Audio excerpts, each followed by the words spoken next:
ਗਿਆਨੀ ਹਰਪ੍ਰੀਤ ਸਿੰਘ ਨੂੰ ਤਖ਼ਤ ਸ੍ਰੀ ਦਮਦਮਾ ਸਾਹਿਬ ਦੇ ਜਥੇਦਾਰ ਦੇ ਅਹੁਦੇ ਤੋਂ ਉਹਨਾਂ ਦੀਆਂ ਸੇਵਾਵਾਂ ਜਿਹੜੀਆਂ ਨੇ ਉਹ ਖਤਮ ਕਰ ਦਿੱਤੀਆਂ ਗਈਆਂ।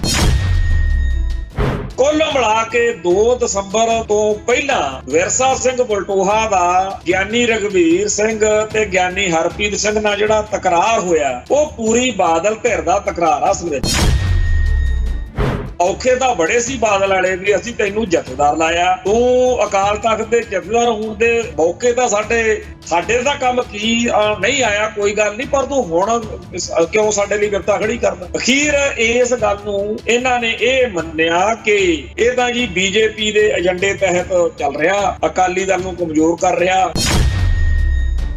ਜੇ ਅਮਿਤ ਸ਼ਾਹ ਨਾਲ, ਮਨਜਿੰਦਰ ਸਿੰਘ ਸਰਸੇ ਨਾਲ ਜਾਂ ਹੋਰ ABCD ਜਿਹਦੇ ਨਾਲ ਵੀ ਜਥੇਦਾਰ ਅਕਾਲ ਤਖਤ ਦੇ ਸੰਬੰਧ ਬਣਨੇ ਆ, ਉਹ ਤਾਂ ਬਣਨੇ ਆ ਕਿਉਂਕਿ ਉਹਨਾਂ ਦੇ ਬਾਦਲ ਧਿਰ ਨਾਲ ਸੰਬੰਧ ਸੀ।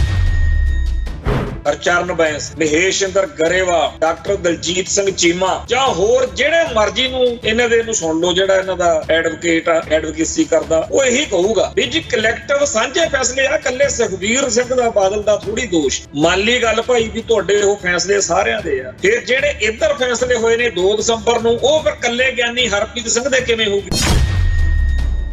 ਅਕਾਲ ਤਖਤ ਸਾਹਿਬ ਦੇ ਹੁਕਮਾਂ ਨੂੰ ਜਿਹੜਾ ਗਿਆਨੀ ਰਘਵੀਰ ਸਿੰਘ ਕਹਿੰਦਾ ਰਿਹਾ ਕਿ ਐਨ ਬਿਨ ਲਾਗੂ ਕਰਨਾ 2 ਦਸੰਬਰ ਵਾਲਾ ਹੁਕਮ, ਇਹ ਕਹਿੰਦੇ ਆ ਵੀ ਐਨ ਬਿਨ ਲਾਗੂ ਨਹੀਂ ਕਰਨਾ।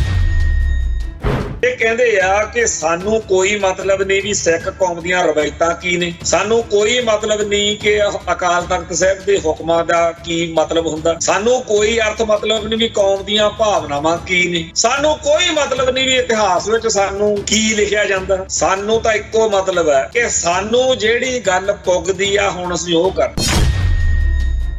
ਗਿਆਨੀ ਹਰਪ੍ਰੀਤ ਸਿੰਘ ਨੂੰ ਇਸ ਕਰਕੇ ਥੋੜੀ ਲਾਇਆ ਵੀ ਉਹ ਮਨਜਿੰਦਰ ਸਿੰਘ ਸਰਸੇ ਨੂੰ ਮਿਲਦਾ ਜਾਂ ਅਮਿਤ ਸ਼ਾਹ ਨੂੰ ਮਿਲਦਾ ਹੈ, ਜਾਂ ਜੀ ਉਹ ਬਲਟੋਹੇ ਨਾਲ ਠੀਕ ਨਹੀਂ ਜਾਂ ਉਹ ਫਲਾਣੇ ਨਾਲ ਠੀਕ ਨਹੀਂ। ਉਹ ਤਾਂ ਇਹ ਗੱਲ ਕਰਕੇ ਲਾਇਆ ਵੀ 2 ਦਸੰਬਰ ਵਾਲੇ ਜਿਹੜੇ ਹੁਕਮ ਨੇ ਉਹ ਕੌਮ ਨੂੰ ਕਿਉਂ ਚੰਗੇ ਲੱਗਦੇ ਆ, ਕੌਮ ਦੇ ਵੱਡੇ ਹਿੱਸੇ ਨੂੰ ਸਾਨੂੰ ਨਹੀਂ ਚੰਗੇ ਲੱਗਦੇ।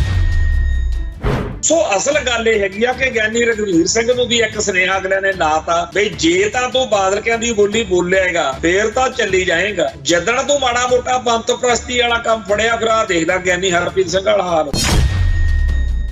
TV 84 ਉੱਤੇ ਪ੍ਰੋਗਰਾਮ ਖਬਰ ਦੀ ਖਬਰ ਦੇਖ ਰਿਹਾ ਹੈ ਸਾਰੇ ਦਰਸ਼ਕਾਂ ਨੂੰ ਮੈਂ ਸਰਬਜੀਤ ਸਿੰਘ ਘੁਮਾਣ ਫਤਿਹ ਅਰਜ ਕਰਦਾ ਜੀ। ਵਾਹਿਗੁਰੂ ਜੀ ਕਾ ਖਾਲਸਾ, ਵਾਹਿਗੁਰੂ ਜੀ ਕੀ ਫਤਿਹ। ਆਖਰ ਅੱਜ ਭਾਣਾ ਵਾਪਰ ਗਿਆ, ਖਬਰ ਆ ਚੁੱਕੀ ਆ ਕਿ ਗਿਆਨੀ ਹਰਪ੍ਰੀਤ ਸਿੰਘ ਨੂੰ ਤਖ਼ਤ ਸ੍ਰੀ ਦਮਦਮਾ ਸਾਹਿਬ ਦੇ ਜਥੇਦਾਰ ਦੇ ਅਹੁਦੇ ਤੋਂ ਉਹਨਾਂ ਦੀਆਂ ਸੇਵਾਵਾਂ ਜਿਹੜੀਆਂ ਨੇ ਉਹ ਖਤਮ ਕਰ ਦਿੱਤੀਆਂ ਗਈਆਂ। ਸ਼੍ਰੋਮਣੀ ਗੁਰਦੁਆਰਾ ਪ੍ਰਬੰਧਕ ਕਮੇਟੀ ਦੀ ਐਗਜੈਕਟਿਵ ਦੀ ਮੀਟਿੰਗ ਅੱਜ ਦਰਬਾਰ ਸਾਹਿਬ ਕੰਪਲੈਕਸ ਦੇ ਵਿੱਚ, ਜਿਹੜਾ ਤੇਜਾ ਸਿੰਘ ਸਮੁੰਦਰੀ ਹਾਲ ਆ, ਉੱਥੇ ਨਾਲ ਲੱਗਦਾ ਜਿਹੜਾ ਨਵਾਂ ਆਫਿਸ ਬਣਾਇਆ, ਉੱਥੇ ਹੋਈ ਸੀਗੀ। ਪਹਿਲਾਂ ਇਸ ਮੀਟਿੰਗ ਦੇ ਲਈ ਜਿਹੜਾ ਏਜੰਡਾ ਮੈਂਬਰਾਂ ਨੂੰ ਭੇਜਿਆ ਗਿਆ ਸੀ ਉਹਦੇ ਵਿੱਚ ਤਾਂ ਦੱਸਦੇ ਆ ਵੀ ਕੋਈ ਜ਼ਿਕਰ ਨਹੀਂ ਸੀਗਾ ਗਿਆਨੀ ਹਰਪ੍ਰੀਤ ਸਿੰਘ ਵਾਲੇ ਮੁੱਦੇ ਦਾ, ਪਰ ਜਦੋਂ ਬਾਕੀ ਮਸਲੇ ਨਿਬੜ ਗਏ ਜਿਹੜੇ ਆਮ ਰੂਟੀਨ ਦੇ ਮੈਟਰ ਹੁੰਦੇ ਆ, ਫਿਰ ਐਗਜੈਕਟਿਵ ਕਮੇਟੀ ਦੇ ਸਾਹਮਣੇ ਇਹ ਮਸਲਾ ਲਿਆਂਦਾ ਗਿਆ ਤੇ ਬਹੁਤੀ ਕਿਸੇ ਦੀ ਉੱਥੇ ਗੱਲ ਅੰਦਰ ਕਾਰਨ ਸੁਣਨ ਦਾ ਵਕਤ ਨਹੀਂ ਦਿੱਤਾ ਗਿਆ। ਸਿੱਧਾ ਜਿਹਾ ਹਿਸਾਬ ਸੀਗਾ ਵੀ ਬਸ ਜੀ ਕਰਨਾ ਹੀ ਕਰਨਾ। ਤੋਂ ਗਿਆਨੀ ਹਰਪ੍ਰੀਤ ਸਿੰਘ ਜਿਹੜੇ ਕਿ ਪਿਛਲੇ ਕੁਝ ਮਹੀਨਿਆਂ ਤੋਂ ਬਾਦਲ ਦਲ ਵਾਲਿਆਂ ਨੂੰ ਬਹੁਤ ਰੜਕਦੇ ਸੀ, ਅੱਜ ਉਹ ਕੰਡਾ ਜਿਹੜਾ ਉਹਨਾਂ ਨੂੰ ਚਾਹੁੰਦਾ ਸੀ ਉਹ ਕੰਡਾ ਕੱਢ ਦਿੱਤਾ। ਵੈਸੇ ਜਿਸ ਦਿਨ ਗਿਆਨੀ ਹਰਪ੍ਰੀਤ ਸਿੰਘ ਨੇ ਬਾਦਲ ਦਲ ਦੇ ਪੱਖ ਤੋਂ ਅਕਾਲ ਤਖਤ ਸਾਹਿਬ ਦੇ ਜਥੇਦਾਰ ਦੀ ਕਾਰਜਕਾਰੀ ਜਥੇਦਾਰ ਦੇ ਤੌਰ ਤੇ ਪਦਵੀ ਸਾਂਭੀ ਸੀ, ਉਸ ਦਿਨ ਵੀ ਸਿੱਖ ਜਗਤ ਦੇ ਬਹੁਤ ਵੱਡੇ ਹਿੱਸੇ ਨੂੰ ਸਖਤ ਇਤਰਾਜ਼ ਸੀਗਾ। 2 ਤਰ੍ਹਾਂ ਦਾ ਇਤਰਾਜ਼ ਸੀ। ਇੱਕ ਤਾਂ ਇਹ ਕਿ ਬਾਦਲ ਦਲ ਨੇ ਗਿਆਨੀ ਗੁਰਬਚਨ ਸਿੰਘ ਰਾਹੀਂ ਜੋ ਕੁਝ ਕਰਵਾਇਆ ਹੋਇਆ ਸੀ ਉਹਦੇ ਕਰਕੇ ਸੰਗਤ ਨੂੰ ਬੜਾ ਰੋਸ ਸੀਗਾ ਕਿ ਕੋਈ ਹੋਰ ਕਿਉਂ ਬਾਦਲਾਂ ਲਈ ਜਿਹੜਾ ਸੁਖਾਵਾਂ ਮਾਹੌਲ ਬਣਾਉਣ ਲਈ ਇੱਥੇ ਆਵੇ।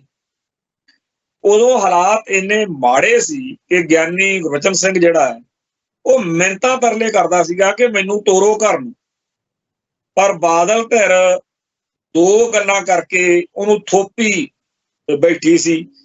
ਇੱਕ ਤਾਂ ਇਹ ਕਿ ਹੋਰ ਕੋਈ ਲੱਭਦਾ ਨਹੀਂ ਸੀ, ਦੂਜਾ ਇਹ ਵੀ ਜਿੰਨਾ ਉਹਨੇ ਕੰਮ ਦਿੱਤਾ ਸੀ ਉਹਨੂੰ ਕਹਿੰਦੇ ਸੀ ਵੀ ਸਤਿਕਾਰਤ ਤਰੀਕੇ ਨਾਲ ਤੋਰਾਂਗੇ, ਪਰ ਜਦੋਂ ਉਹਨੂੰ ਹਰ ਵਾਰੀ ਬੰਦੀ ਛੋੜ ਦਿਹਾੜੇ ਮੌਕੇ ਕਾਲੇ ਝੰਡੇ ਦਿਖਣੇ, ਜਾਂ ਉਹਨੂੰ ਹਰ ਵੇਲੇ ਸਿਕਿਉਰਿਟੀ ਵਿੱਚ ਰਹਿਣਾ ਪੈਣਾ, ਜਾਂ ਜਦੋਂ ਵੀ ਉਹਨੇ ਬਾਹਰ ਨਿਕਲਣਾ ਉਹਨੇ ਡਰੇ ਰਹਿਣਾ, ਕਿਉਂਕਿ ਗਿਆਨੀ ਮੱਲ ਸਿੰਘ ਉੱਤੇ ਡੇਰਾ ਸਰਸੇ ਵਾਲੇ ਮਸਲੇ ਉੱਤੇ ਜਦੋਂ ਉਹਨੇ ਮਾਫੀ ਵਾਲਾ ਚੈਪਟਰ ਵਾਪਰਿਆ ਉਦੋਂ ਇੱਕ ਹਮਲਾ ਹੋ ਗਿਆ ਸੀ ਜਥੇਦਾਰ ਕੇਸਗੜ੍ਹ ਸਾਹਿਬ ਤੇ। ਉਹ ਬੜਾ ਇੱਕ ਡਰ ਵਾਲਾ ਮਾਹੌਲ ਸੀਗਾ ਤੇ ਉਹਨੂੰ ਸਾਰਾ ਇਹੀ ਲੱਗਦਾ ਸੀ ਵੀ ਬਥੇਰੇ ਨੋਟ ਕਮਾ ਲਏ, ਬਥੇਰੀ ਬਦਨਾਮੀ ਹੋ ਗਈ ਤੇ ਹੁਣ ਮੇਰਾ ਖਹਿੜਾ ਛੱਡੋ ਤੇ ਮੈਂ ਉਮਰ ਭਰ ਦੀ ਕਮਾਈ ਕਰ ਲਈ ਆ, ਬਥੇਰੇ ਰਿਸ਼ਤੇਦਾਰ ਸ਼੍ਰੋਮਣੀ ਕਮੇਟੀ 'ਚ ਭਰਤੀ ਕਰਵਾ ਲਏ, ਮੈਂ ਆਪਦਾ ਮੁੱਲ ਪੂਰਾ ਲੈ ਲਿਆ, ਹੁਣ ਮੈਨੂੰ ਫਾਰਗ ਕਰੋ। ਪਰ ਬਾਦਲਾਂ ਨੇ ਕਾਫੀ ਉਹਦਾ ਫਿਰ ਵੀ ਜਿੰਨਾ ਹੋ ਸਕਿਆ ਲਾਹਾ ਲੈਣ ਦੇ ਲਈ ਲੱਗੇ ਰਹੇ।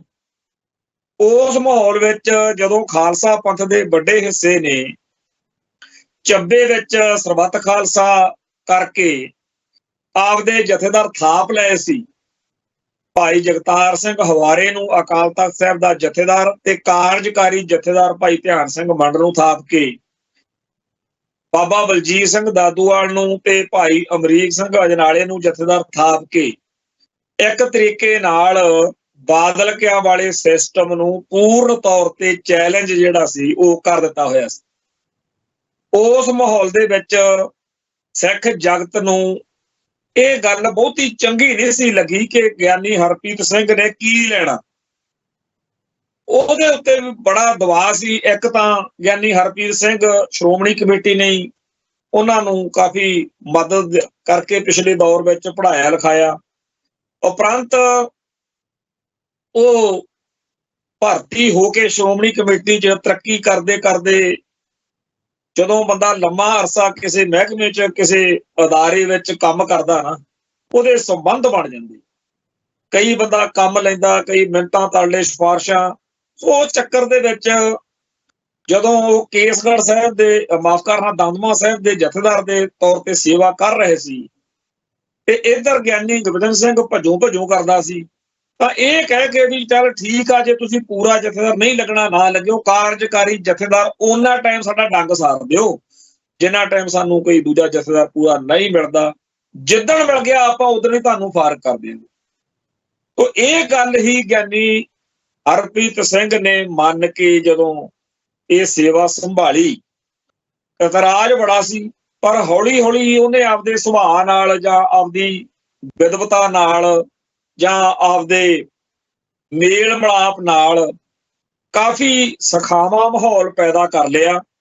ਉਧਰ ਜਿਹੜੇ ਚੱਬੇ ਵਾਲੇ ਜਥੇਦਾਰ ਸੀ, ਕਿਉਂਕਿ ਹਵਾਰਾ ਸਾਹਿਬ ਤਾਂ ਅੰਦਰ ਨੇ ਤੇ ਉਹਨਾਂ ਦਾ ਤਾਂ ਬਹੁਤਾ ਜ਼ਿਆਦਾ ਕੋਈ ਮਾੜਾ ਚੰਗਾ ਨਾ ਹੋ ਸਕਿਆ, ਪਰ ਬਾਕੀ ਤਿੰਨ ਜਥੇਦਾਰਾਂ ਦਾ ਆਪੋ ਆਪਣੇ ਕਾਰਨਾਂ ਕਰਕੇ ਆਧਾਰ ਤੇ ਵਕਾਰ ਜਿਹੜਾ ਸੀ ਉਹ ਖੁਰਦਾ ਗਿਆ, ਘਟਦਾ ਗਿਆ, ਤੇ ਇਧਰ ਗਿਆਨੀ ਹਰਪ੍ਰੀਤ ਸਿੰਘ ਦਾ ਆਧਾਰ ਤੇ ਵਕਾਰ ਜਿਹੜਾ ਸੀ ਉਹ ਹੌਲੀ ਹੌਲੀ ਵੱਧਦਾ ਗਿਆ। ਅਖੀਰ ਖਾਲਸਾ ਪੰਥ ਨੇ, ਸਿੱਖ ਜਗਤ ਨੇ ਇੱਕ ਤਰੀਕੇ ਨਾਲ ਗਿਆਨੀ ਹਰਪ੍ਰੀਤ ਸਿੰਘ ਨੂੰ ਮਾਨਤਾ ਦੇ ਹੀ ਦਿੱਤੀ। ਉਸ ਮੌਕੇ ਬਾਦਲ ਧਿਰ ਨੇ ਵੀ ਫ੍ਰੀ ਹੈਂਡ ਦਿੱਤਾ ਹੋਇਆ ਸੀ। ਗਿਆਨੀ ਹਰਪ੍ਰੀਤ ਸਿੰਘ ਨੇ ਸਾਰੀਆਂ ਧਿਰਾਂ ਨੂੰ ਸੰਤੁਸ਼ਟ ਕਰਕੇ ਆਪਦੇ ਨਾਲ ਜੋੜਨ ਲਈ ਬਹੁਤ ਮਿਹਨਤ ਕੀਤੀ।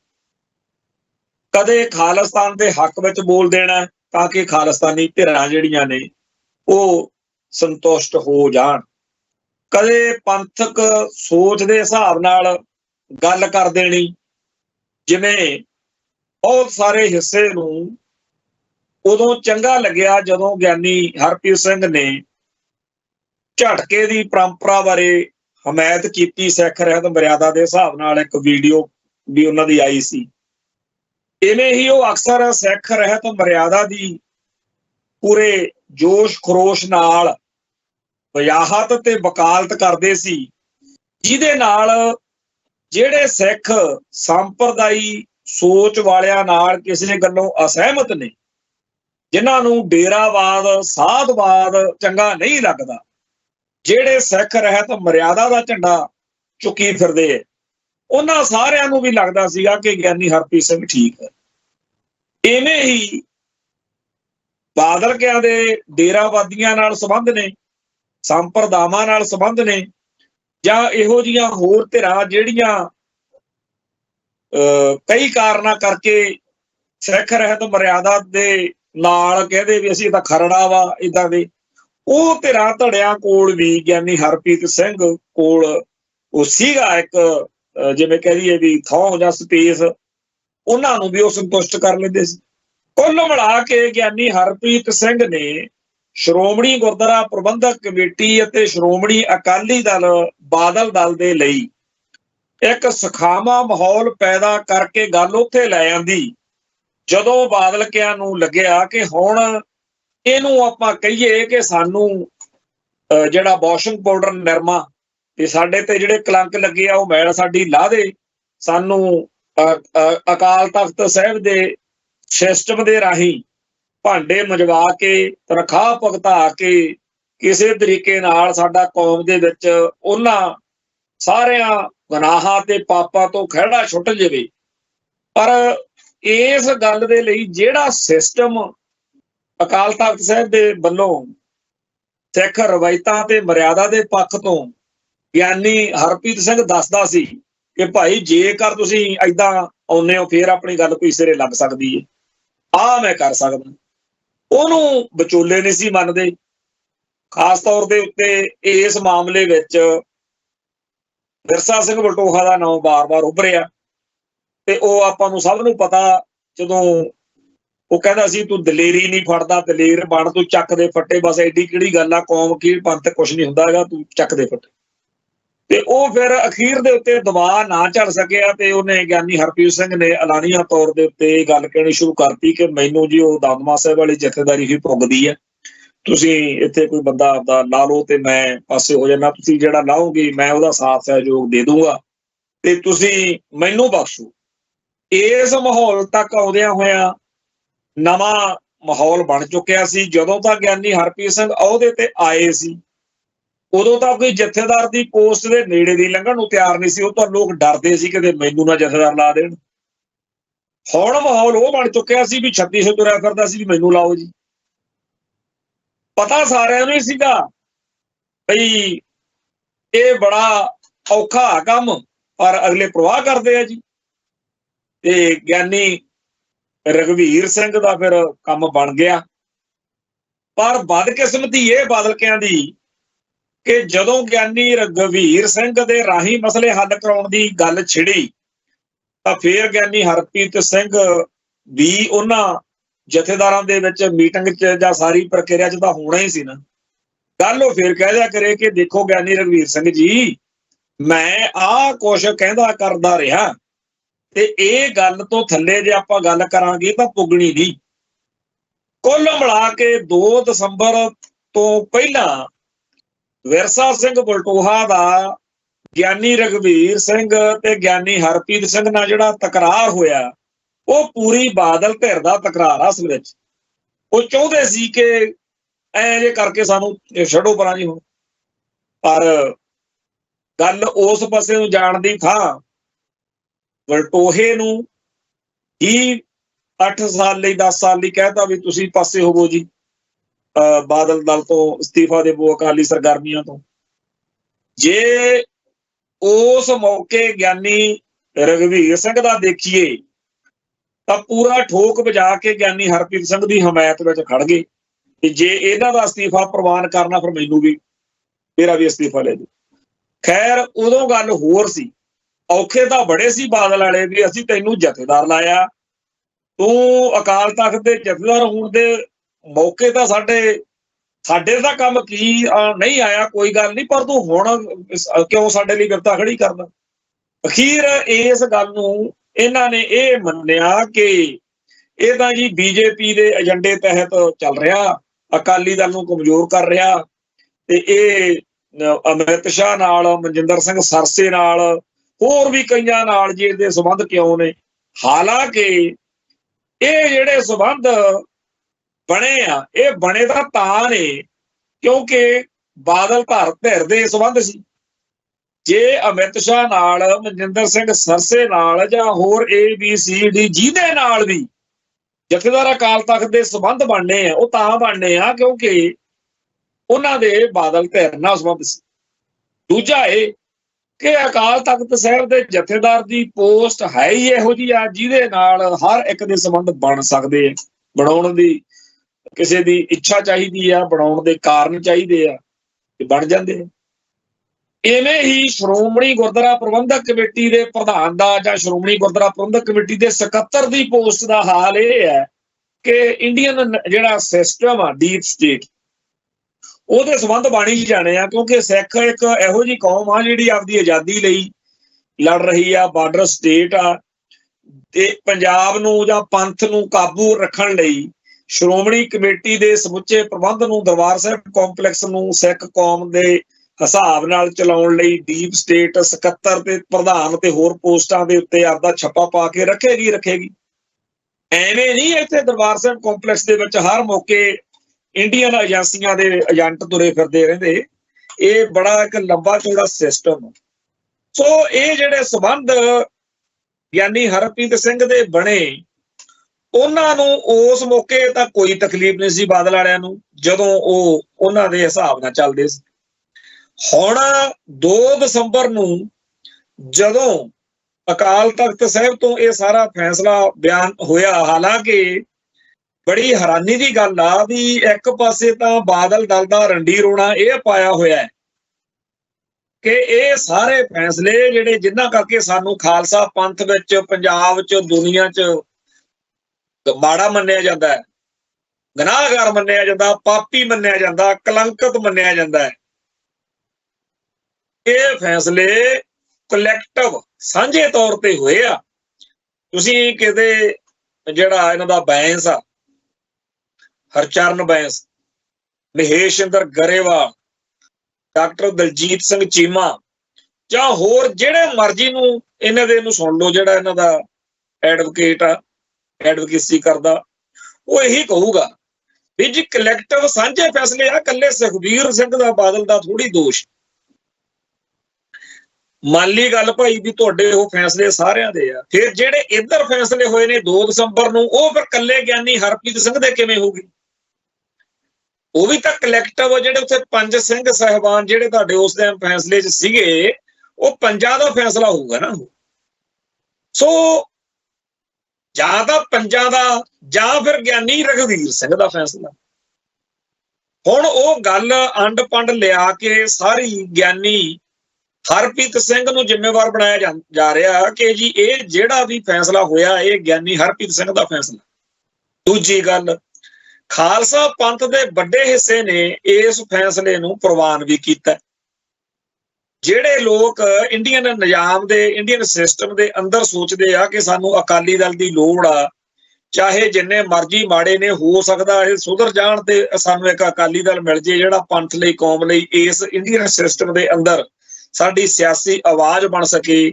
ਸਾਨੂੰ ਮਾਨ ਦਲ ਤੋਂ ਜਾਂ ਹੋਰ ਕਿਸੇ ਅਕਾਲੀ ਦਲ ਤੋਂ ਜਿਹੜੀਆਂ ਸਾਡੀਆਂ ਰੀਝਾਂ ਨੇ, ਪੋਲੀਟੀਕਲ ਮੰਗਾਂ ਨੇ, ਉਹ ਪੂਰੀਆਂ ਨਹੀਂ ਹੁੰਦੀਆਂ ਤੇ ਸਾਨੂੰ ਅਕਾਲੀ ਦਲ ਦੀ ਲੋੜ ਆ। ਉਹਨਾਂ ਨੂੰ ਲੱਗਿਆ ਸੀਗਾ ਕਿ ਚਲੋ ਗਿਆਨੀ ਹਰਪ੍ਰੀਤ ਸਿੰਘ ਨੇ ਕੀਤਾ, ਚਾਹੇ ਗਿਆਨੀ ਰਘਵੀਰ ਸਿੰਘ ਨੇ ਕੀਤਾ, ਪਰ ਇਸ ਪ੍ਰਕਿਰਿਆ ਦੇ ਵਿੱਚ ਦੀ ਲੰਘ ਕੇ ਜਿਹੜਾ ਅਕਾਲੀ ਦਲ ਬਣ ਜਾ ਰਿਹਾ ਉਹ ਤਾਂ ਕੌਮ ਦੇ ਕੰਮ ਆਏਗਾ ਨਾ। ਇਸ ਸੋਚ ਤਹਿਤ ਜਿਹੜੇ ਸਿੱਖਾਂ ਦੇ ਹਿੱਸੇ ਨੇ ਉਸ ਫੈਸਲੇ ਨੂੰ ਪ੍ਰਵਾਨ ਕੀਤਾ ਸੀ, ਉਹਨਾਂ ਨੂੰ ਤਾਂ ਉਹ ਸਿੱਖ ਬੜੇ ਭੈੜੇ ਲੱਗਦੇ ਸੀ ਜਿਹੜੇ ਇਸ ਫੈਸਲੇ ਦੀ ਕਿਸੇ ਵੀ ਕਾਰਨ ਨੁਕਤਾਚੀਨੀ ਕਰਦੇ ਰਹੇ। ਚੇਤੇ ਕਰੋ ਜਦੋਂ ਭਾਈ ਨਰਾਇਣ ਸਿੰਘ ਚੌੜਾ ਵਾਲਾ ਐਪੀਸੋਡ ਵਾਪਰਿਆ, ਕਿਵੇਂ ਉਦੋਂ ਜਿਹੜੇ ਲੋਕ ਸੀ ਉਹ ਬਾਦਲ ਧਿਰ ਦੀ ਹਮਾਇਤ ਵਿੱਚ ਹਮਦਰਦੀ ਨਾਲ ਪੂਰਾ ਆ ਗਏ ਸੀ, ਪਰ ਉਦੋਂ ਹੀ ਇਸ ਫੈਸਲੇ ਦੇ ਉਲਟ ਚੱਲ ਪਿਆ ਕੰਮ। ਜਥੇਦਾਰ ਕੋਲੇ ਪਹੁੰਚ ਗਏ। ਜਥੇਦਾਰ ਹੁਣ ਵੀ ਮੰਨਦਾ ਵੀ ਮੈਂ ਤਾਂ ਕਦੇ ਨਹੀਂ ਇਹੋ ਜਿਹਾ ਇਹਨਾਂ ਨੂੰ ਅਲਾਓ ਕੀਤਾ, ਕਦੇ ਨਹੀਂ ਆਗਿਆ ਦਿੱਤੀ, ਪਰ ਇਹਨਾਂ ਨੇ ਕਿਹਾ ਜੀ ਸਾਨੂੰ ਦਿਨ ਮਿਲ ਗਏ। ਜਿਹੜਾ 3 ਦਿਨ ਦੇ ਵਿੱਚ ਅਸਤੀਫੇ ਵਗੈਰਾ ਲੈਣੇ ਸੀ, ਉਹ ਜੀ ਸਾਨੂੰ 20 ਦਿਨ ਮਿਲ ਗਏ, ਸਾਨੂੰ 15 ਦਿਨ ਮਿਲ ਗਏ। ਐਂ ਜੇ ਕਰ ਕਰਾ ਕੇ फिर वो गल खिच धू के महीना डेढ़ महीना लै गए। अखीर गल अज कित्थे आ खड़ी कि अकाल तख्त साहिब दे हुक्मां नूं जिहड़ा ग्यानी रघवीर सिंह कहंदा रहा कि एन बिन लागू करना 2 दसंबर वाला हुक्म, ये कहंदे आ भी एन बिन लागू नहीं करना।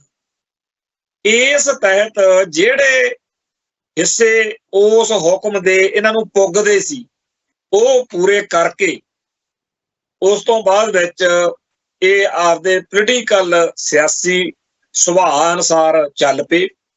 ये कहंदे आ कि सानू कोई मतलब नहीं भी सिख कौम दीआं रवायतां की ने, सानू कोई मतलब नहीं कि अकाल तख्त साहिब दे हुक्मां दा की मतलब हुंदा, सानू कोई अर्थ मतलब नहीं भी कौम दीआं भावनावां की ने, सानू कोई मतलब नहीं भी इतिहास विच सानू की लिखिया जांदा। सानू तां इक्को मतलब है कि सानू जिहड़ी गल पुगदी आ हुण असीं ओह करनी। बहुत चिर पहिलां किसे सज्जण कोले बैठे सी असीं, बादल दे सुभाਅ बारे, कल्चर बारे, उहदे नैरेटिव बारे, उहदे धार्मिक सियासी प्रसंग बारे चर्चा चल पई। ओह बजुर्गवार सज्जण ने सानू कहा है भी मुंडिओ मैं ये तजर्बा कर रहा भी जेकर बड़े बादल कोले कोई जाके कहे मेरे कोले 10,000 वोट आ जी ते उन्हें जदी कन चक लेने आ। ते जे वो बंदा कहे भी साहिब श्री गुरु ग्रंथ साहिब जी जो सिखां दे इष्ट ने, जो गुरु मानियो ग्रंथ, गुरु ग्रंथ साहिब साडे गुरु ने इस मौके भी इन्हां दा जिहड़ा स्वरूप आ ना जी ये बड़ा बड़ा अज दे समय दे विच एडा गुरु साहब दा स्वरूप जिहड़ा इन्ने अंग ते बादल ने उहदी अद्धी गल सुन के ही कहना कोई गल नहीं आपां करदे आ अकाल तख्त साहिब दे जथेदार नूं तुसीं इक चिट्ठी लिख दिओ, असीं उहनां नूं कह देंगे गुरु ग्रंथ साहिब दा स्वरूप छोटा तुसीं दसो किन्ना चाहीदा तुहानूं, पर तुसीं वोटां दा ख्याल रखिओ। ते जेकर अद्धे घंटे बाद कोई होर बंदा चले जावे ते ओह कहे कि जी मेरे कोले 20,000 वोट आ ते बादल साहब ने फिर कन चक लेने। हुक्म दसो जी, हुक्म यह है जी भी सानू ना गुरु ग्रंथ साहिब जिहड़ा ये छोटा लगता है बड़ा चाहिए। ते बादल ने जदी कहना बिल्कुल जी तुसीं उत्थे चिट्ठी लिख के दिओ जथेदार साहब नूं, असीं कह दिंदे आ गुरु बड़ा चंगा हुंदा, इह च सरबलो ग्रंथ भी जोड़ो, 10वां ग्रंथ भी नाल ही ते बड़ा करो, जिहड़ा गुरु बड़ा होवे उन्ना ही वधिया हुंदा। मतलब ये कि वो सज्जण सानू समझा रहा सीगा कि बादल परिवार नूं जां बादल दल नूं जां बादल वरतारे नूं इस गल नाल कोई मतलब नहीं कि तुहाडा सिद्धांत की आ, तुहाडा संकल्प की आ, तुहाडी इंस्टीट्यूशनस की आ, तुहाडी हिस्टरी की आ, ओनू एक गल नाल आ कि मैनूं वोट कित्थों वध पैंदी। ਉਹ ਤਾਂ ਗੁਰੂ ਗ੍ਰੰਥ ਸਾਹਿਬ ਜਿਹੜਾ ਤੁਹਾਡਾ ਇਸ਼ਟ ਆ ਉਹਦੇ ਬਾਰੇ ਵੀ ਕੋਈ ਵੀ ਮਾੜਾ ਚੰਗਾ ਫੈਸਲਾ ਲੈਣ ਲੱਗਿਆ ਸਕਿੰਟ ਲਾਊਗਾ ਜੇਕਰ ਉਹਨੂੰ ਵੋਟ ਵੱਧ ਮਿਲਦੀ। ਜਦੋਂ ਇਹ ਗੱਲਾਂ ਅਸੀਂ ਇਤਰਾਜ਼ ਵੀ ਕੀਤਾ ਉਹ ਸੱਜਣ ਨਾਲ ਬਹਿਸਬਾਜ਼ੀ ਹੋਈ ਪਰ ਸਾਨੂੰ ਉਸ ਮੌਕੇ ਇਹ ਗੱਲ ਨਹੀਂ ਸੀ ਸਮਝ। ਅੱਜ ਮੈਂ ਮੰਨਦਾ ਕਿ ਵਾਕਿਆ ਹੀ ਸੁਖਬੀਰ ਵੀ ਉਸੇ ਰਾਹ ਤੇ ਤੁਰਿਆ ਹੋਇਆ, ਉਹਨੂੰ ਕੋਈ ਮਤਲਬ ਨਹੀਂ ਕਿ ਖਾਲਸਾ ਪੰਥ ਦਾ ਇਤਿਹਾਸ ਕਲੰਕਿਤ ਹੋ ਰਿਹਾ। ਹੁਕਮਨਾਮੇ ਦੇ ਸਾਹਮਣੇ ਸਿੱਖ ਸੀਸ ਝੁਕਾਉਂਦੇ ਆਏ ਨੇ, ਕਿਵੇਂ ਇਹਨਾਂ ਨੇ ਕੁੱਤੇ ਕੰਮ ਕੀਤੇ ਜਿਹਦੀ ਕਰਕੇ ਜਥੇਦਾਰ ਨੂੰ ਉਥੋਂ ਕਹਿਣਾ ਪਿਆ ਵੀ ਅਯੋਗ ਲੀਡਰਸ਼ਿਪ। 1978 ਤੋਂ 40-50 ਸਾਲ ਦਾ ਜਿਹੜਾ ਸਾਡਾ ਹਾਲ ਹੋਇਆ ਪਿਆ ਬਾਦਲਾਂ ਦੇ ਅਕਾਲੀਆਂ ਦੇ ਰਾਜ ਵਿੱਚ, ਜੋ ਸਾਡੇ ਛਤਰ ਫਿਰਿਆ, ਜਿਸ ਤਰੀਕੇ ਨਾਲ ਦਿੱਲੀ ਨੇ ਸਾਡਾ ਘਾਣ ਕੀਤਾ, ਨਾਗਪੁਰ ਨੇ ਸਾਡਾ ਸਿਧਾਂਤ ਰੋਲਿਆ, ਜਿਸ ਤਰੀਕੇ ਨਾਲ ਉਹਨਾਂ ਨੁਕਸਾਨ ਪੂਰੀ ਸਾਡੇ ਸਾਰੇ ਇਤਿਹਾਸ ਦੇ ਦੁਸ਼ਮਣ ਰਲ ਕੇ ਨਹੀਂ ਕਰ ਸਕੇ ਜਿੰਨਾ ਇਹਨਾਂ ਦੇ ਹੁੰਦਿਆਂ ਹੋਇਆ। ਇਹ ਸਾਰੀ ਗੱਲ ਦਾ ਅਰਥ ਮਤਲਬ ਉਹਨਾਂ ਲਈ ਕੋਈ ਨਹੀਂ, ਉਹਨਾਂ ਨੂੰ ਕੋਈ ਸ਼ਰਮ ਨਹੀਂ। ਉਹ ਕਹਿੰਦੇ ਆ ਵੀ ਅਸੀਂ ਤਾਂ ਆਪਦੇ ਹਿਸਾਬ ਨਾਲ ਚੱਲਣਾ। ਇਸੇ ਸੋਚ ਵਿੱਚੋਂ ਜਦੋਂ ਪਿਛਲੇ ਦਿਨੀ ਹਰਚਰਨ ਬੈਂਸ ਦੁਬਾਰਾ ਟੀਵੀ ਚੈਨਲਾਂ ਤੇ ਆ ਕੇ ਭੜਕਾਈਆਂ ਜਿਹੀਆਂ ਮਾਰਨ ਲੱਗਿਆ, ਉਦੋਂ ਕਿਸੇ ਪੱਤਰਕਾਰ ਸੱਜਣ ਨਾਲ ਸੀਨੀਅਰ ਨਾਲ ਚਰਚਾ ਹੋਈ ਤੇ ਉਹ ਤੇ ਮੈਂ ਇਸੇ ਪੁਆਇੰਟ ਤੇ ਪਹੁੰਚੇ ਕਿ ਇਹ ਲਹਿਜਾ ਦੱਸਦਾ ਕਿ ਹੁਣ ਜਥੇਦਾਰ ਹਰਪ੍ਰੀਤ ਸਿੰਘ ਦੀ ਬਲੀ ਲੈਣਗੇ। ਜਥੇਦਾਰ ਜਾਂ ਕੋਈ ਵੀ ਪੋਸਟ ਤੋਂ ਕਿਸੇ ਵੀ ਬੰਦੇ ਨੂੰ ਲਾਉਣਾ ਜਾਂ ਲਾਉਣਾ ਇਹ ਇੱਕ ਹੋਰ ਚੱਕਰ ਆ। ਕੋਈ ਚੱਕਰ ਨਹੀਂ ਇਹਦੇ ਚ ਵੀ, ਕਿਸੇ ਨੂੰ ਵੀ ਪੋਸਟ ਤੋਂ ਲਾਇਆ ਜਾ ਸਕਦਾ, ਕਿਸੇ ਨੂੰ ਪੋਸਟ ਤੇ ਲਾਇਆ ਜਾ ਸਕਦਾ, ਪਰ ਇੱਕ ਸਤਿਕਾਰਤ ਤਰੀਕਾ ਹੁੰਦਾ, ਇੱਕ ਰਿਸਪੈਕਟੇਬਲ ਤਰੀਕਾ ਹੁੰਦਾ, ਜਿਹਦੇ ਨਾਲ ਜਦੋਂ ਕਿਸੇ ਦੀ ਜੇਕਰ ਸੇਵਾ ਨਿਯਮ ਬਣੇ ਹੋਣ ਕਿ ਜੀ ਇੰਨੇ ਸਾਲ ਬਾਅਦ ਜੇਕਰ ਵਿਚਾਲੇ ਲਾਉਣਾ ਹੋਵੇ ਤਾਂ ਆਹ ਗੱਲ ਕਰਕੇ ਏਦਾਂ। ਇੱਕ ਪਾਸੇ ਕਿਹਾ ਜਾ ਰਿਹਾ ਕਿ ਅਕਾਲ ਤਖਤ ਸਾਹਿਬ ਸਰਵਉੱਚ ਹੈ, ਤੇ ਉਹ ਸਰਵਉੱਚਤਾ ਕਿੱਧਰ ਗਈ? ਜਥੇਦਾਰ ਦੀ ਪੋਸਟ ਦਾ ਜਿਸ ਤਰੀਕੇ ਨਾਲ ਘਾਣ ਹੋ ਰਿਹਾ, ਜਿਸ ਤਰੀਕੇ ਨਾਲ ਜਥੇਦਾਰ ਦੇ ਬਾਰੇ ਸੋਸ਼ਲ ਮੀਡੀਆ ਦੇ ਉੱਤੇ ਪਿਛਲੇ 2-3 ਮਹੀਨਿਆਂ ਤੋਂ ਵਿਰਸਾ ਸਿੰਘ ਬਲਟੋਹਾ ਕਰਕੇ ਜਾਂ ਹੋਰ ਕਾਰਨਾਂ ਕਰਕੇ ਇਹ ਜਿਹੜਾ ਬੰਦਿਆਂ ਦੀਆਂ ਕਮਜ਼ੋਰੀਆਂ, ਬੰਦਿਆਂ ਦੀਆਂ ਘਾਟਾਂ ਹੋਰ ਹੁੰਦੀਆਂ ਨੇ। ਇਹ ਨਹੀਂ ਕਿ ਗਿਆਨੀ ਹਰਪ੍ਰੀਤ ਸਿੰਘ ਦੇ ਹਰ ਕਦਮ ਦਾ, ਹਰ ਐਲਾਨ ਦਾ, ਹਰ ਪ੍ਰੋਗਰਾਮ ਦਾ ਤੇ ਆਪਾਂ ਨੂੰ ਹੈਗਾ ਵੀ ਉਹ ਸਹੀ ਹੈ। ਅਸੀਂ ਖੁਦ ਬਹੁਤ ਸਾਰੇ ਉਹਦੇ ਫੈਸਲਿਆਂ ਦੀ ਆਲੋਚਨਾ ਕੀਤੀ ਹੈ, ਹੋਣ ਵਾਲੇ ਜਥੇਦਾਰ ਦੇ ਵੀ ਅਸੀਂ ਕਰਾਂਗੇ ਜਿੱਥੇ ਗਲਤ ਹੋਊਗਾ। ਗਿਆਨੀ ਹਰਪ੍ਰੀਤ ਸਿੰਘ ਹੋਵੇ ਜਾਂ ਕੋਈ ਵੀ ਹੋਵੇ, ਜਿੱਥੇ ਉਹ ਗਲਤ ਹੋਣ ਉਹਨਾਂ ਦੀ, ਪਰ ਜਿਹੜੇ ਗੱਲਾਂ ਕਰਕੇ ਸਿੱਖ ਜਗਤ ਨਿਰਾਸ਼ ਹੋਇਆ ਰਿਹਾ ਇਹਨਾਂ ਜਥੇਦਾਰਾਂ ਤੋਂ, ਜਿਨ੍ਹਾਂ ਕਾਰਨਾਂ ਕਰਕੇ ਜਥੇਦਾਰ ਦੇ ਖਿਲਾਫ ਸਿੱਖ ਜਗਤ ਦੇ ਮਨ ਵਿੱਚ ਖਿਆਲ ਆਏ, ਉਹਨਾਂ ਦੀ ਤਾਂ ਕਦੇ ਪਰਵਾਹ ਨਹੀਂ ਕੀਤੀ। ਬਾਦਲ ਕਿਆ ਨੇ ਗਿਆਨੀ ਗੁਰਚਰਨ ਸਿੰਘ ਨੂੰ ਇਸ ਕਰਕੇ ਥੋੜੀ ਲਾਇਆ ਵੀ ਖਾਲਸਾ ਪੰਥ ਨਾਰਾਜ਼ ਆ, ਉਹਨਾਂ ਨੇ ਤਾਂ ਇਸ ਕਰਕੇ ਲਾਇਆ ਵੀ ਹੁਣ ਸਾਡਾ ਪੁੱਗਦਾ ਨਹੀਂ ਤੇ ਚੱਲ ਭਾਈ ਹੋਰ ਲਿਆਉਂਦੇ। ਗਿਆਨੀ ਹਰਪ੍ਰੀਤ ਸਿੰਘ ਨੂੰ ਇਸ ਕਰਕੇ ਥੋੜੀ ਲਾਇਆ ਵੀ ਉਹ ਮਨਜਿੰਦਰ ਸਿੰਘ ਸਰਸੇ ਨੂੰ ਮਿਲਦਾ ਜਾਂ ਅਮਿਤ ਸ਼ਾਹ ਨੂੰ ਮਿਲਦਾ ਹੈ, ਜਾਂ ਜੀ ਉਹ ਬਲਟੋਹੇ ਨਾਲ ਠੀਕ ਨਹੀਂ, ਜਾਂ ਉਹ ਫਲਾਣੇ ਨਾਲ ਠੀਕ ਨਹੀਂ। ਉਹ ਤਾਂ ਇਹ ਗੱਲ ਕਰਕੇ ਲਾਇਆ ਵੀ 2 ਦਸੰਬਰ ਵਾਲੇ ਜਿਹੜੇ ਹੁਕਮ ਨੇ ਉਹ ਕੌਮ ਨੂੰ ਕਿਉਂ ਚੰਗੇ ਲੱਗਦੇ ਆ, ਕੌਮ ਦੇ ਵੱਡੇ ਹਿੱਸੇ ਨੂੰ ਸਾਨੂੰ ਨਹੀਂ ਚੰਗੇ ਲੱਗਦੇ। ਕੌਮ ਦੇ ਵੱਡੇ ਹਿੱਸੇ ਨੂੰ ਚੰਗੇ ਲੱਗੀ ਜਾਣ, ਅਸੀਂ ਕੀ ਚੱਟਣਾ ਉਹਨੂੰ, ਸਾਨੂੰ ਨਹੀਂ ਨਾ ਪੁੱਗਦੇ। ਸੋ ਅਸਲ ਗੱਲ ਇਹ ਹੈਗੀ ਆ ਕਿ ਗਿਆਨੀ ਰਘਵੀਰ ਸਿੰਘ ਨੂੰ ਵੀ ਇੱਕ ਸੁਨੇਹਾ ਅਗਲਿਆਂ ਨੇ ਲਾਤਾ ਬਈ ਜੇ ਤਾਂ ਤੂੰ ਬਾਦਲਕਿਆਂ ਦੀ ਬੋਲੀ ਬੋਲੇਗਾ ਫੇਰ ਤਾਂ ਚੱਲੀ ਜਾਏਗਾ, ਜਦਣ ਤੂੰ ਮਾੜਾ ਮੋਟਾ ਪੰਥ ਪ੍ਰਸਤੀ ਵਾਲਾ ਕੰਮ ਫੜਿਆ ਫਿਰ ਆ ਦੇਖ ਲੈ ਗਿਆਨੀ ਹਰਪ੍ਰੀਤ ਸਿੰਘ ਵਾਲਾ ਹਾਲ ਹੋ। ਹੁਣ ਇਸ ਮਾਹੌਲ ਦੇ ਵਿੱਚ ਮੈਨੂੰ ਇੱਕ ਗੱਲ ਚੇਤੇ ਆ ਰਹੀ ਆ ਕਿ ਜਦੋਂ ਕੌਮ ਦੇ ਭਾਵਨਾਵਾਂ ਦੇ ਅਨੁਸਾਰ ਚੱਲਣ ਦੀ ਗੱਲ ਆਉਂਦੀ ਹੈ, ਜਿਵੇਂ ਹੁਣ ਇਹਨਾਂ ਨੂੰ ਕਿਹਾ ਜਾ ਰਿਹਾ ਸੀ ਕਿ ਅਕਾਲੀ ਫੂਲਾ ਸਿੰਘ ਬਣ ਕੇ ਦਿਖਾਓ, ਮੈਂ ਇਹ ਕਹਿਣਾ ਕਿ ਜਦੋਂ ਸਿੱਖ ਜਗਤ ਦੇ ਉੱਤੇ ਭੀੜ ਪਈ, ਸੰਤ ਭਿੰਡਰਾਂ ਵਾਲੇ ਸੇਵਾ 'ਚ ਆਏ, ਤਾਂ ਉਹਨਾਂ ਦੀ ਗ੍ਰਿਫਤਾਰੀ ਲਈ ਮਹਿਤਾ ਚੌਂਕ ਨੂੰ ਘੇਰਾ ਪਿਆ ਹੋਇਆ ਸੀ। ਗ੍ਰਿਫਤਾਰੀ ਹੋਣੀ ਸੀ ਤੇ ਇਸ ਗੱਲ ਤੇ ਚਰਚਾ ਸੀ ਕਿ ਕੀ ਕਰਨਾ। ਮੈਨੂੰ ਭਾਈ ਸਤਨਾਮ ਸਿੰਘ ਪੌਂਟਾ ਸਾਹਿਬ, ਭਾਈ ਗਜਿੰਦਰ ਸਿੰਘ ਹੋਣੀ ਇਹ ਗੱਲ ਦੱਸਦੇ ਹੁੰਦੇ ਆ ਬਈ ਉਦੋਂ ਭਾਈ ਤਲਵਿੰਦਰ ਸਿੰਘ ਕੈਨੇਡਾ ਤੋਂ ਪਹਿਲਾਂ ਆਏ ਸੀ ਤੇ 2 ਜੋਂਗੇ ਜੀਪਾਂ ਜੀਆਂ ਲੈ ਕੇ ਦੇ ਗਏ ਸੀ ਇੱਥੇ ਸੰਗਤ ਨੂੰ, ਜਿਹੜੇ ਨੌਜਵਾਨ ਉਸ ਟਾਈਮ ਸੇਵਾ ਕਰਦੇ ਸੀ। ਉਹਦੇ ਮੂਹਰੇ ਲਿਖਿਆ ਹੁੰਦਾ ਸੀ ਅੜੇ ਸੋ ਚੜੇ, ਨੰਬਰ ਪਲੇਟ ਕੋਲੇ। ਇਹ ਭਾਈ ਸਤਨਾਮ ਸਿੰਘ ਹੁਣੀ 5-6 ਸਿੰਘ ਰਾਤ ਨੂੰ, ਇੱਕ ਇੰਦਰਜੀਤ ਸਿੰਘ ਬਾਗੀ ਦਾ ਨਾਮ ਲੈਂਦੇ ਹੁੰਦੇ ਆ, ਇਹ 5-6 ਜਾਣੇ ਰਾਤ ਨੂੰ ਮਹਾਂਪੁਰਸ਼ਾਂ ਨੂੰ ਮਹਿਤਾ ਚੌਂਕ ਮਿਲਣ ਗਏ ਇੱਥੋਂ ਦਰਬਾਰ ਸਾਹਿਬ, ਤੇ ਇਹਨਾਂ ਨੇ ਕਿਹਾ ਵੀ ਤੁਸੀਂ ਗ੍ਰਿਫਤਾਰੀ ਦਿਓ ਜੇ ਆਪਦੇ ਹਿਸਾਬ ਨਾਲ। ਉਹ ਕਹਿੰਦੇ ਵੀ ਉੱਥੇ ਮਹਿਤਾ ਜਦੋਂ ਗੋਲੀ ਚੱਲੀ ਆ ਲਾਰੇ ਜੱਟ ਨਰਾਇਣ ਦੇ ਉੱਤੇ, ਕਤਲ ਹੋਇਆ, ਉਹਦਾ ਸੂਦਾ ਲੱਗਿਆ। ਬਾਅਦ ਵਿੱਚ ਜਲੰਧਰ ਦੇ ਵਿੱਚ ਦੇਖੋ ਸਿੱਖਾਂ ਉੱਤੇ ਕਿਵੇਂ ਹਮਲੇ ਹੋਏ, ਤੇ ਇਹ ਕਹਿੰਦੇ ਜੀ ਅਸੀਂ ਤੁਹਾਡੀ ਰਿਹਾਈ ਲਈ ਕੁਝ ਕਰਾਂਗੇ, ਅਸੀਂ ਮੁੱਲ ਪਾਵਾਂਗੇ, ਕੋਈ ਗੱਲ ਨਹੀਂ ਹੈ। ਫਿਰ ਐਵੇਂ ਹੀ ਹੋਰ ਕਈਆਂ ਨੇ ਕਿਹਾ ਹੋਣਾ। ਅਖੀਰ ਸੰਤਾਂ ਨੇ ਗ੍ਰਿਫਤਾਰੀ ਦੇਤੀ 20 ਸਤੰਬਰ 1981। ਆਪਾਂ ਨੂੰ ਪਤਾ ਕਿ ਫੈਡਰੇਸ਼ਨ ਵਾਲਿਆਂ ਨੇ ਆਪਦੇ ਹਿਸਾਬ ਨਾਲ ਹਾਜ਼ਰੀ ਲਵਾਈ, ਤੇ ਉਦੋਂ ਦਸ਼ਮੇਸ਼ ਰੈਜੀਮੈਂਟ ਵੱਲੋਂ ਹੁੰਦਾ ਸੀ ਕੰਮ। ਫਿਰ ਬੱਬਰ ਖਾਲਸਾ, ਜਿਹਨੂੰ ਬਾਅਦ ਚ ਉਹਦਾ ਨਸ਼ਰ ਹੋਇਆ ਕਿ ਬੱਬਰ ਖਾਲਸਾ ਇਹ, ਉਹਨਾਂ ਸਿੰਘਾਂ ਨੇ ਮੋਟਰਸਾਈਕਲ ਦੇ ਉੱਤੇ ਪੱਟੀ, ਤਰਨਤਾਰਨ, ਜਲੰਧਰ ਜੋ ਕੀਤਾ ਉਹ ਇਤਿਹਾਸ। ਦਲ ਖਾਲਸਾ ਦੀ ਹਾਈਜੈਕਿੰਗ ਦਾ ਵੀ ਸਭ ਨੂੰ ਪਤਾ।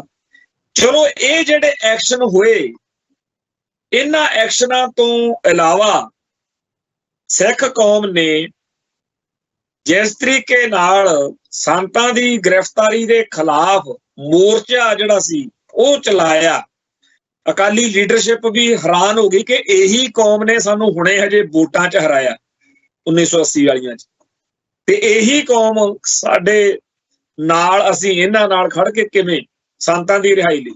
ਅਖੀਰ ਪਾਰਲੀਮੈਂਟ ਦੇ ਵਿੱਚ ਖੜ ਕੇ ਉਸ ਮੌਕੇ ਕਹਿਣਾ ਪਿਆ ਮੁਲਕ ਦੇ ਹੋਮ ਮਿਨਿਸਟਰੀ ਨੂੰ ਸੰਤਾਂ ਦੀ ਰਿਹਾਈ ਹੋਈ। ਕੌਮ ਦੀਆਂ ਭਾਵਨਾਵਾਂ ਉੱਤੇ ਪਹਿਰਾ ਦੇਣ ਵਾਲੇ ਸੰਤ ਭਿੰਡਰਾਂ ਵਾਲਿਆਂ ਲਈ ਜਿਸ ਤਰੀਕੇ ਨਾਲ ਕੌਮ ਨੇ ਖੜ ਕੇ ਦਿਖਾਇਆ, ਅੱਜ ਉਹ ਕੌਮ ਕਿੱਥੇ ਆ? ਅੱਜ ਉਹ ਸਿੱਖ ਕਿੱਥੇ ਆ ਜਿਹੜੇ ਪਿਛਲੇ 2-3 ਮਹੀਨਿਆਂ ਤੋਂ ਲਗਾਤਾਰ ਲਿਖਦੇ ਬੋਲਦੇ ਆ ਰਹੇ ਨੇ? ਉਦੋਂ ਤਾਂ ਸੋਸ਼ਲ ਮੀਡੀਆ ਹੈ ਨਹੀਂ ਸੀ 81 ਚ। ਹੁਣ ਤਾਂ ਦੁਨੀਆ ਭਰ ਦੇ ਵਿੱਚ ਬੈਠੇ ਸੋਸ਼ਲ ਮੀਡੀਆ ਵਾਲਿਆਂ ਭਰਾਵਾਂ ਨੇ, ਸਾਡਿਆਂ ਨੇ, ਫੇਸਬੁੱਕ ਵਾਲੇ ਸਾਡੇ ਸੱਜਣਾ ਨੇ ਬੜਾ ਤਾ ਚਾੜਿਆ ਹੋਇਆ ਸੀ ਕਿ ਜੀ ਗਿਆਨੀ ਹਰਪ੍ਰੀਤ ਸਿੰਘ ਤੇ ਗਿਆਨੀ ਰਘਵੀਰ ਸਿੰਘ ਜੀ ਅਕਾਲੀ ਫੂਲਾ ਸਿੰਘ ਬਣ ਕੇ ਦਿਖਾ ਦਿਓ ਕਿਰਾਂ। ਤੇ ਜੋ ਅੱਜ ਮਾਹੌਲ ਆ, ਹੋਣਾ ਤਾਂ ਇਹ ਚਾਹੀਦਾ ਸੀ ਕਿ ਪ੍ਰਧਾਨ ਹਰਜਿੰਦਰ ਸਿੰਘ ਧਾਮੀ ਸੁਖਬੀਰ ਸਿੰਘ ਬਾਦਲ ਤੇ ਉਹਦੀ ਜੁੰਡਲੀ ਨੂੰ ਕਹਿੰਦਾ ਵੀ ਮੈਂ ਹੁਸ਼ਿਆਰਪੁਰ ਜਾਊਂ ਕਿਵੇਂ ਅੰਮ੍ਰਿਤਸਰ ਦਰਬਾਰ ਸਾਹਿਬ ਚੋਂ ਨਿਕਲ ਕੇ। ਕੌਮ ਗਿਆਨੀ ਹਰਪ੍ਰੀਤ ਸਿੰਘ ਦੇ ਹੱਕ ਵਿੱਚ, ਕੌਮ ਇਹ ਮੰਨਦੀ ਆ ਕਿ ਇਹਨਾਂ ਦਾ 2 ਦਸੰਬਰ ਵਾਲਾ ਫੈਸਲਾ ਬਿਲਕੁਲ ਸਹੀ ਹੈ। ਕੌਮ ਇਹ ਮੰਨਦੀ ਆ ਕਿ ਬਾਦਲਕਿਆਂ ਨੂੰ ਇਹ ਹੁਕਮ ਚੁੱਭਦਾ ਤੇ ਉਹ ਸ਼੍ਰੋਮਣੀ ਕਮੇਟੀ ਦੇ ਰਾਹੀਂ ਜਥੇਦਾਰ ਲਾਉਣ ਨੂੰ ਫਿਰਦੇ ਆ, ਤੇ ਅਸੀਂ ਕਿਹੜੇ ਹਿਸਾਬ ਨਾਲ ਭਾਈ ਇਹਨਾਂ ਨੂੰ ਲਾਈਏ? ਅਸੀਂ ਨਹੀਂ ਲਾ ਸਕਦੇ। ਹੋਣਾ ਤੇ ਇਹ ਚਾਹੀਦਾ ਸੀ, ਪਰ ਹਾਲ ਇਹ ਹੋਣਾ ਕਿ ਹੁਣ ਦੁਪਹਿਰੋਂ ਇਹ ਆਇਆ ਵਾ, 3-4 ਵਜੇ ਫੈਸਲਾ ਆਇਆ ਤੇ ਇਸ ਮੌਕੇ 5-6 ਘੰਟੇ ਹੋ ਗਏ। ਹੁਣ ਮੈਨੂੰ ਲੱਗਦਾ ਜਿੰਨਾ ਕੁ ਸੋਸ਼ਲ ਮੀਡੀਆ ਤੇ ਮੈਂ ਨਜ਼ਰ ਮਾਰੀ ਆ, ਲੋਕਾਂ ਦੇ ਜਜ਼ਬਾਤ ਪੜ੍ਹੇ ਆ, ਚਲੋ ਕਈਆਂ ਦੇ ਵਿਚਾਰ ਚੰਗੇ ਆ, ਕਈਆਂ ਨੇ ਗਿਆਨੀ ਹਰਪ੍ਰੀਤ ਸਿੰਘ ਦੇ ਉੱਤੇ ਨਜ਼ਲਾ ਝਾੜਿਆ ਵੀ ਇਹਦੇ ਨਾਲ ਇਹੀ ਹੋਣੀ ਚਾਹੀਦੀ ਸੀ। ਕੁੱਲ ਮਿਲਾ ਕੇ ਜੇ ਕੌਮ ਦੇ ਰਿਐਕਸ਼ਨ ਨੂੰ ਦੇਖ ਕੇ ਸੁਖਬੀਰ ਸਿੰਘ ਬਾਦਲ ਤੇ ਹੋਰ ਜਿਹੜੀ ਉਹਦੀ ਜੁੰਡਲੀ ਆ, ਉਹ ਸਵੇਰੋਂ ਧਾਮੀ ਸਾਹਿਬ ਨੂੰ ਫੋਨ ਕਰਕੇ ਕਹਿਣਗੇ ਐਵੇਂ ਡਰੀ ਜਾਂਦੇ ਸੀ। ਕਿਹੜੀ ਕੌਮ? ਕੋਈ ਬੋਲਿਆ? ਉਹ ਹੋਰ ਦੌਰ ਸੀ ਜਦੋਂ ਸੰਤ ਭਿੰਡਰਾਂ ਵਾਲਿਆਂ ਲਈ ਕੌਮ ਖੜ ਗਈ ਸੀ।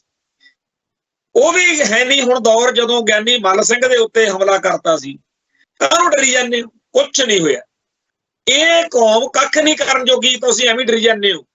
ਜੇ ਕੌਮ 'ਚ ਦਮ ਹੁੰਦਾ ਤਾਂ ਸਾਡੀ ਜ਼ਰੂਰਤ ਕਿਵੇਂ ਪੈ ਜਾਂਦੀ ਤਖਤਾਂ ਦੇ ਜਥੇਦਾਰਾਂ ਨੂੰ ਆਪਦੀ ਕੋਠੀ ਸੱਦ ਕੇ ਉਹਨਾਂ ਤੋਂ ਮਨਮਰਜ਼ੀ ਦੇ ਫੈਸਲੇ ਕਰਾਉਣ ਦੀ? ਹੈ ਨਹੀਂ ਇਹਨਾਂ 'ਚ ਕੁਛ। ਇਹ ਤਾਂ ਐਵੇਂ ਤੁਸੀਂ ਡਰ ਜਾਂਦੇ ਹੋ ਉਹਨਾਂ ਤੋਂ। ਸੋ ਕੌਮ ਦੇ ਉਹ ਹਿੱਸੇ ਜਿਨ੍ਹਾਂ ਨੇ ਜਥੇਦਾਰਾਂ ਨੂੰ ਇੰਨਾ ਕੁ ਮਾਰਿਆ ਵੀ ਚੱਕ ਦਿਓ, ਫੂਕ ਦਿਓ, ਜਦੋਂ ਉਹਨਾਂ ਨੇ ਭਾਈ ਕੌਮ ਲਈ ਖੜ ਕੇ ਦਿਖਾਤਾ, ਜਿਹੜੀ ਕੌਮ ਦੇ ਹਿੱਸੇ ਨੇ ਇਸ ਫੈਸਲੇ ਨੂੰ ਪ੍ਰਵਾਨ ਕੀਤਾ, ਹੁਣ ਉਹਨਾਂ ਦਾ ਇੰਨਾ ਹੀ ਕੰਮ ਸੀਗਾ ਵੀ ਜਥੇਦਾਰ ਹਰਪ੍ਰੀਤ ਸਿੰਘ ਨੂੰ ਪੰਪ ਦੇ ਕੇ ਉੱਥੇ ਤੱਕ ਲੈ ਜਾਣਾ ਜਿੱਥੇ ਉਹਦਾ ਲੈ ਜਾਵੇ ਤੇ ਮੁੜ ਕੇ ਆਰਾਮ ਨਾਲ ਰਜਾਈ ਲੈ ਕੇ ਪੈ ਜਾਓ। ਕਿਉਂ ਨਹੀਂ ਬਾਦਲਕਿਆਂ ਨੂੰ ਡਰ ਲੱਗਿਆ ਇਹ ਗੱਲ ਕਰਨ ਵੇਲੇ? ਕਿਉਂਕਿ ਉਹਨਾਂ ਨੂੰ ਕੌਮ ਦਾ ਪਤਾ ਵੀ ਇਹ ਫੇਸਬੁੱਕ ਤੇ ਭੜਾਸ ਕੱਢਣ ਜੋਗੇ ਆ। ਉਹ ਬੰਦੇ ਹੋਰ ਸੀ ਜਿਹੜੇ ਭੜਾਸ ਨਹੀਂ ਸੀ ਕੱਢਦੇ। ਉਹ ਕੌਮ ਦੇ ਦਰਦ ਨਾਲ ਭਰੇ ਹੋਏ ਬੰਦੇ। ਸੰਤ ਭਿੰਡਰਾਂ ਵਾਲਿਆਂ ਦੇ ਗ੍ਰਿਫਤਾਰੀ ਤੋਂ ਮਗਰੋਂ ਜਿਵੇਂ ਜੇਲ੍ਹ ਦੇ ਜਿਹੜਾ ਬੱਸੀਆਂ ਰੈਸਟ ਹਾਊਸ ਜਾਂ ਉਹਨਾਂ ਨੂੰ ਦਾਖੇ ਠਾਣੇ ਜਾਂ ਜਿੱਥੇ ਵੀ ਫਰੀਦਕੋਟ ਉੱਥੇ ਜੇਲ੍ਹ 'ਚ ਜੋ ਉਸ ਮੌਕੇ ਹਾਲਾਤ ਬਣੇ, ਉਹ ਅੱਜ ਕਿੱਥੇ ਹੈ ਜੀ? ਇਹਦੇ ਨਾਲੋਂ ਤਾਂ ਜਦੋਂ ਭਾਈ ਨਰਾਇਣ ਸਿੰਘ ਚੌੜੇ ਵਾਲਾ ਮਸਲਾ ਸੀ, ਜਦੋਂ ਇਹਨਾਂ ਨੇ ਉਹਦੇ ਖਿਲਾਫ ਕਾਰਵਾਈ ਦੀ ਗੱਲ ਕੀਤੀ, ਬਾਅਦ ਚੋਂ ਫੈਸਲਾ ਵਾਪਸ ਕਿਉਂ ਲਿਆ? ਕਿਉਂਕਿ ਪਤਾ ਸੀ ਕਿ ਜਿਹੜੇ ਸਿੱਖ ਭਾਈ ਨਰਾਇਣ ਸਿੰਘ ਚੌੜੇ ਦੀ ਹਮਾਇਤ ਵਿੱਚ ਬੋਲਦੇ ਆ ਨਾ, ਉਹਨਾਂ 'ਚ ਜਾਨ ਹੈਗੀ ਆ। ਉਹ ਚਾਹੇ ਮਰੇ ਪਏ ਨੇ, ਚਾਹੇ ਇੰਡੀਅਨ ਸਟੇਟ ਸਿਸਟਮ ਨੇ ਖਾੜਕੂ ਲਹਿਰ ਦਾ ਪੂਰਾ ਦਮ ਆਪਦੇ ਵੱਲੋਂ ਤੋੜ ਦਿੱਤਾ, ਪਰ ਉਹ ਇੰਨੇ ਕੁ ਜੋਗੇ ਫੇਰ ਹੈਗੇ ਆ ਵੀ ਕਿਸੇ ਤਰੀਕੇ ਨਾਲ ਉਹ ਜੇ ਪੰਥ 'ਚੋਂ ਛੇਕਿਆ ਗਿਆ ਭਾਈ ਨਰਾਇਣ ਸਿੰਘ ਨੂੰ ਤਾਂ ਇਹਦਾ ਕੋਈ ਲੇਖਾ ਲੈਣਗੇ। ਤੇ ਪ੍ਰਧਾਨ ਧਾਮੀ ਸਮੇਤ ਸਾਰੇ ਜਿਹੜੇ ਐਗਜੈਕਟਿਵ ਵਾਲੇ ਜਾਂ ਹੋਰ ਬਹੁਤ ਸਾਰੇ ਅਕਾਲੀ ਲੀਡਰ, ਉਹ ਸਾਰੇ ਹੀ ਕਹਿੰਦੇ ਸੀਗੇ ਵੀ ਨਹੀਂ ਇਹ ਤਾਂ ਗੱਲ ਮਾੜੀ ਆ, ਇਹ ਨਹੀਂ ਚਾਹੀਦਾ, ਠੀਕ ਆ ਉਹਨੂੰ ਐਂ ਕਰ ਲਓ ਫਿਰ ਹੋਇਆ ਨਾ ਰੱਦ। ਇੱਧਰ ਗਿਆਨੀ ਰਘਵੀਰ ਸਿੰਘ ਅਕਾਲ ਤਖਤ ਸਾਹਿਬ ਦਾ ਜਥੇਦਾਰ ਪੂਰੇ ਜਾਹੋ ਜਲਾਲ ਨਾਲ ਕਹਿੰਦਾ ਸੀਗਾ ਵੀ ਜਿਹੜੀ ਜਾਂਚ ਕਮੇਟੀ ਗਿਆਨੀ ਹਰਪ੍ਰੀਤ ਸਿੰਘ ਖਿਲਾਫ ਬਣਾਈ ਆ ਉਹ ਗਲਤ ਹੈ ਤੇ ਉਹਦਾ ਕੋਈ ਮਸਲਾ ਨਹੀਂ, ਨਾ ਤਾਂ ਉਹਦੀ ਜਾਂਚ ਦੀ ਲੋੜ ਆ, ਤੇ ਜਿਹੜੇ ਫੈਸਲੇ ਹੋਏ ਨੇ ਉਹ ਪੂਰੇ ਇਨਵਿਨ ਲਾਗੂ ਕਰਾਉਣੇ ਆ। ਕਿਹਾ ਨਾ ਇਹ ਸਾਰੀਆਂ ਗੱਲਾਂ, ਤੇ ਗਿਆਨੀ ਰਘਵੀਰ ਸਿੰਘ ਦੀ ਗੱਲ ਮੰਨ ਕੇ ਨਾ ਤਾਂ ਜਾਂਚ ਕਮੇਟੀ ਰੁਕੀ, ਨਾ ਜਾਂਚ ਕਮੇਟੀ ਦੇ ਅਨੁਸਾਰ ਫੈਸਲਾ ਹੋਣੋਂ ਰੁਕਿਆ। ਤੇ ਜੇ ਜਥੇਦਾਰ ਦਾ ਹਾਲ ਇਸ ਮਸਲੇ 'ਚ ਇਹ ਆ ਵੀ ਆਪਦੇ ਸਾਥੀ ਜਥੇਦਾਰ ਦੀ ਉਹ ਬਚਾ ਨਹੀਂ ਸਕਿਆ ਪੋਸਟ, ਤਾਂ ਇਸ ਜਥੇਦਾਰ ਤੋਂ ਜੇ ਕੋਈ ਹੁਣ ਆਸ ਕਰੇ, ਮੈਨੂੰ ਨਹੀਂ ਲੱਗਦਾ ਵੀ ਉਹ ਹੁਣ 2 ਦਸੰਬਰ ਵਾਲੇ ਫੈਸਲੇ ਜਿਹੜੇ ਨੇ ਉਹਨਾਂ ਬਾਰੇ ਆਪਦੇ ਅਹੁਦੇ ਦੀ ਜਿਹੜੀ ਗਰਮਾ ਹੁੰਦੀ ਆ, ਅਹੁਦੇ ਦੀ ਆਭਾ ਹੁੰਦੀ ਆ, ਅਹੁਦੇ ਦੀ ਸ਼ਾਨ ਹੁੰਦੀ ਆ, ਉਹਨੂੰ ਬਰਕਰਾਰ ਰੱਖ ਸਕਣਗੇ। ਹਾਲਾਤ ਫੇਰ ਘੁੰਮ ਫਿਰ ਕੇ ਆ ਗਏ ਕਿ ਇਹ ਸਾਰਾ ਕੁਝ ਕਿਉਂ ਵਾਪਰਦਾ, ਰੋਗ ਕੀ ਹੈ। ਗਿਆਨੀ ਹਰਪ੍ਰੀਤ ਸਿੰਘ, ਧਾਮੀ ਸਾਹਿਬ, ਮੱਕੜ ਸਾਹਿਬ, ਫਲਾਨਾ ਸਾਹਿਬ, ਬੰਦਿਆਂ ਦੀ ਗੱਲ ਛੱਡੋ, ਇਹ ਵਰਤਾਰੇ ਦੇ ਅਸਲੀ ਨੁਕਸ ਇਹ ਹੈ ਕਿ ਇੱਕ ਤਾਂ ਆਪਣੇ ਕੋਲੇ ਕੋਈ ਸੇਵਾ ਨਿਯਮ ਨਹੀਂ। ਜੇ ਸੇਵਾ ਨਿਯਮ ਬਣੇ ਹੋਣ ਤਾਂ ਜਥੇਦਾਰ ਨੂੰ ਲਾਉਣ ਮੌਕੇ ਵੀ ਤੇ ਲਾਉਣ ਮੌਕੇ ਵੀ ਕੋਈ ਸਤਿਕਾਰ ਬਣੇ, ਸਤਿਕਾਰਯੋਗ ਲਹਿਜਾ ਬਣੇ, ਕੋਈ ਤਰਜੇ ਜ਼ਿੰਦਗੀ ਚੰਗੀ ਹੋ। ਕੁੱਲ ਮਿਲਾ ਕੇ ਜਦੋਂ ਭਾਈ ਰਣਜੀਤ ਸਿੰਘ ਨੂੰ ਲਾਇਆ, ਤੁਸੀਂ ਦੇਖੋ ਜਦੋਂ ਪ੍ਰੋਫੈਸਰ ਦਰਸ਼ਨ ਸਿੰਘ ਨੂੰ ਤੋਰਿਆ ਘਰ ਨੂੰ, ਉਦੋਂ ਵੀ ਏਦਾਂ ਤੋਰਿਆ ਸੀ। ਫਿਰ ਬੜੇ ਚਾਵਾਂ ਮਲਾਰਾਂ ਨਾਲ ਭਾਈ ਰਣਜੀਤ ਸਿੰਘ ਨੂੰ ਲਾਤਾ, ਕਾਰਜਕਾਰੀ ਜਥੇਦਾਰ ਪ੍ਰੋਫੈਸਰ ਮਨਜੀਤ ਸਿੰਘ ਨੂੰ ਲਾਇਆ ਸੀ। ਪ੍ਰੋਫੈਸਰ ਮਨਜੀਤ ਸਿੰਘ ਤੇ ਪ੍ਰੋਫੈਸਰ ਭਾਈ ਕੇਵਲ ਸਿੰਘ, ਗਿਆਨੀ ਕੇਵਲ ਸਿੰਘ, ਉਹਨਾਂ ਨੂੰ ਵੀ ਏਦਾਂ ਹੀ ਤੋਰਿਆ। ਤੇ ਭਾਈ ਰਣਜੀਤ ਸਿੰਘ ਵਾਲੀ ਤਾਂ ਕਿਸੇ ਨੂੰ, ਵੈਸੇ ਹੈਰਾਨੀ ਦੀ ਗੱਲ ਇਹ ਆ ਕਿ 10 ਫਰਵਰੀ 1999 ਨੂੰ ਭਾਈ ਰਣਜੀਤ ਸਿੰਘ ਦਾ ਝਟਕਾ ਕੀਤਾ ਸੀ ਇਹਨਾਂ ਨੇ, ਤੇ ਅੱਜ ਵੀ 10 ਫਰਵਰੀ ਹੈ। ਬਾਦਲਾਂ ਨੇ ਉਦੋਂ ਕੀਤਾ ਸੀ ਤੇ ਬਾਦਲਾਂ ਨੇ ਹੁਣ ਕੀਤਾ। ਬਾਦਲ ਕਿਆਂ ਦੇ ਖਿਲਾਫ ਗਿਆਨੀ ਹਰਪ੍ਰੀਤ ਸਿੰਘ ਵੀ ਝੰਡਾ ਚੱਕੂਗਾ, ਤੇ ਪਿਛਲੇ 25-26 ਸਾਲ ਤੋਂ ਭਾਈ ਰਣਜੀਤ ਸਿੰਘ ਵੀ ਝੰਡਾ ਚੱਕੀ ਫਿਰਦੇ, ਭਾਵੇਂ ਕੋਈ ਕਸਰ ਨਹੀਂ ਛੱਡੀ ਆ। ਜਦੋਂ ਦਾ ਬਹੁਤੇ ਲੋਕਾਂ ਨੂੰ ਤਾਂ ਇਹ ਪਤਾ ਵੀ ਨਹੀਂ ਹੈਗਾ ਕਿ ਉਹ ਪਹਿਲੋਂ ਵੀ ਏਦਾਂ ਹੀ ਕਰਦੇ ਸੀ, ਹੁਣ ਜਦੋਂ ਦਾ ਸੋਸ਼ਲ ਮੀਡੀਆ ਆਇਆ ਹੁਣ ਤਾਂ ਭਾਈ ਰਣਜੀਤ ਸਿੰਘ ਨੇ ਕੋਈ ਕਸਰ ਹੀ ਨਾ ਛੱਡੀ। ਪਰ ਪੰਥ ਨੂੰ, ਕੌਮ ਨੂੰ ਕੋਈ ਫਰਕ ਪਿਆ ਭਾਈ ਰਣਜੀਤ ਸਿੰਘ ਦੇ ਬੋਲੋਂ ਬੋਲਣ ਦਾ, ਤੇ ਕੀ ਭਾਈ ਹਰਪ੍ਰੀਤ ਸਿੰਘ ਦੇ ਬੋਲਣ ਦਾ ਪਊਗਾ? ਪਤਾ ਨਹੀਂ ਕੌਮ ਕਿਹੜੇ ਹਿਸਾਬ 'ਚ, ਕਿਹੜੇ ਰੰਗਾਂ 'ਚ ਰਹਿੰਦੀ ਹੈ। ਬਿਲਕੁਲ ਸਹੀ ਪਿੱਟਦਾ ਗਿਆਨੀ ਰਣਜੀਤ ਸਿੰਘ, ਤੇ ਬਿਲਕੁਲ ਸੱਚੀ ਗੱਲ ਬੋਲੂਗਾ ਗਿਆਨੀ ਹਰਪ੍ਰੀਤ ਸਿੰਘ। ਬੜੀਆਂ ਗੱਲਾਂ ਨੇ ਇਹ ਜਿਹੜੇ ਬਾਦਲ ਦਲ ਵਾਲੇ ਨੇ, ਇਹਨਾਂ ਨੂੰ ਸਿੱਖ ਕੌਮ ਦਾ, ਸਿੱਖ ਜਜ਼ਬਾਤਾਂ ਦਾ, ਸਿੱਖ ਇਤਿਹਾਸ ਦਾ ਕੋਈ ਸ਼ਰਮ ਹੈ ਨਹੀਂ, ਕੋਈ ਬਦਲ ਨਹੀਂ। ਇਹ ਤਾਂ ਗਿਆਨੀ ਜਿਹੜੇ ਹਰਪ੍ਰੀਤ ਸਿੰਘ ਹੋਣੀ ਆ ਜਾਂ ਜਥੇਦਾਰ ਕੋਈ ਵੀ ਹੋਵੇ, ਉਹ ਕਈ ਵਾਰੀ ਡਰ ਜਾਂਦੇ ਆ, ਜੱਕ ਜਾਂਦੇ ਆ, ਤੇ ਬਾਅਦ 'ਚ ਉਹਨੂੰ ਮਖੌਲਾ ਕਰਦੇ ਆ ਵੀ ਡਰੀ ਜਾਂਦੇ ਆ ਤੁਸੀਂ। ਜਿਵੇਂ ਵਿਰਸਾ ਸਿੰਘ ਬਲਟੋਹਾ ਕਹਿੰਦਾ ਸੀ ਕਿ ਦਲੇਰ ਬਣੋ। ਸੋ ਇਹ ਜਿਹੜੇ ਦਲੇਰ ਬਣਾਏ ਹੋਏ ਨੇ ਕੌਮ ਨੇ, ਤੇ ਜਿਹੜੇ ਆਹ ਜਥੇਦਾਰ ਨੇ, ਇਹ ਅੜ ਜਾਂਦੇ ਆ ਵੀ ਅਸੀਂ ਨਹੀਂ। ਪਿੱਛੇ ਜੇ ਬੜਾ ਰੌਲਾ ਪਾਇਆ ਕਿ ਛੱਡੋ ਜੀ ਆ ਮੰਗਲ ਬਦਲ ਦੋ, ਜਿਹੜੇ ਗੁਰੂ ਗ੍ਰੰਥ ਸਾਹਿਬ ਜੀ ਦੇ ਉੱਤੇ ਹੈਗਾ ਮੂਲ ਮੰਤਰ ਉੱਪਰ ਲਿਖਿਆ ਵੀ ਉਹ ਇੱਥੇ ਤੱਕ ਸਾਰੇ ਇੱਕੋ ਕਰ ਦੋ। ਹੋਰ ਬੜੇ ਰੌਲੇ ਆ, ਨਾਨਕ ਸ਼ਹੀਦ ਕੈਲੰਡਰ ਦਾ ਭੋਗ ਪਿਆ, ਸਿੱਖ ਰਹਿਤ ਮਰਿਆਦਾ ਦਾ ਭੋਗ ਪੈਂਦਾ ਬਚਿਆ। ਉਦੋਂ ਮੱਕੜ ਤੇ ਜਿਹੜਾ ਅਕਾਲ ਤਖਤ ਦੇ ਜਥੇਦਾਰ ਸੀਗੇ ਉਹ ਅੜ ਗਏ। ਸੋ ਜਿਹੜੇ ਬੰਦੇ ਹੁਣ ਵੀ ਇਹ ਨਹੀਂ ਸਮਝ ਪਾ ਰਹੇ ਕਿ ਬਹੁਤ ਵੱਡਾ ਨੁਕਸ ਆਇਆ ਪੂਰੇ ਸਿਸਟਮ 'ਚ, ਉਹ ਬਿਲਕੁਲ ਗਲਤ ਕਰ ਰਹੇ ਨੇ। ਇਸ ਗੱਲ ਨੂੰ ਮੰਨ ਲੈਣਾ ਚਾਹੀਦਾ ਕਿ ਸਿੱਖ ਇਤਿਹਾਸ ਦਾ, ਆਪਾਂ ਦੇਖੋ ਕਿ ਇੱਕ ਸ਼ਬਦ ਮਿੱਟੀ ਮੁਸਲਮਾਨ ਕੀ ਤੋਂ ਮਿੱਟੀ ਬੇਈਮਾਨ ਕੀ, ਇੱਕ ਸ਼ਬਦ ਬਦਲਿਆ ਸੀਗਾ, ਤੇ ਗੁਰੂ ਪਾਤਸ਼ਾਹ ਨੇ ਆਪਦੇ ਪਰਿਵਾਰ ਦੇ ਵਿੱਚੋਂ ਹੋਣ ਦੇ ਬਾਵਜੂਦ, ਆਪਦੇ ਪੁੱਤਰ ਹੋਣ ਦੇ ਬਾਵਜੂਦ ਜੋ ਕੀਤਾ ਆਪਾਂ ਨੂੰ ਪਤਾ ਮੇਰੇ ਮੱਥੇ ਨਾਲ।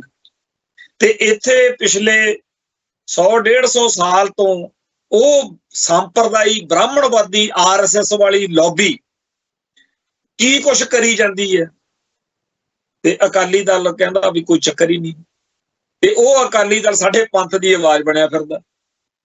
ਸੋ ਬਹੁਤ ਹੀ ਜ਼ਿਆਦਾ ਔਖਾ ਤੇ ਭਿਆਨਕ ਇਹ ਸੰਤਾਪ ਭਰਿਆ ਦੌਰ ਆ, ਜਿਹਦੇ ਵਿੱਚ ਸਾਡੀਆਂ ਸਿੱਖ ਸੰਸਥਾਵਾਂ ਦੇ ਰਾਹੀਂ ਸਾਡੀ ਕੌਮ ਦਾ ਘਾਣ ਹੋ ਰਿਹਾ। ਸਾਨੂੰ ਇਹੋ ਜਿਹਾ ਹਾਲਾਤ ਮਾਹੌਲ ਬਾਦਲ ਪਰਿਵਾਰ ਕਰਕੇ ਭੋਗਣੇ ਪੈ ਰਹੇ ਨੇ। ਅਸੀਂ 1978 ਦੇ ਸਤਾਏ ਹੋਏ 1997 ਦੇ ਵਿੱਚ ਇਹਨਾਂ ਨੂੰ ਜਦੋਂ ਸੁਣਿਆ ਵੀ ਇਹ ਕਹਿੰਦੇ ਆ ਵੀ ਅਸੀਂ ਆਹ ਕਰ ਦਿਆਂਗੇ ਉਹ ਕਰ ਦਿਆਂਗੇ, ਆਪਾਂ ਸੱਤਾ 'ਚ ਲੈ ਕੇ ਜਾਂਦੇ।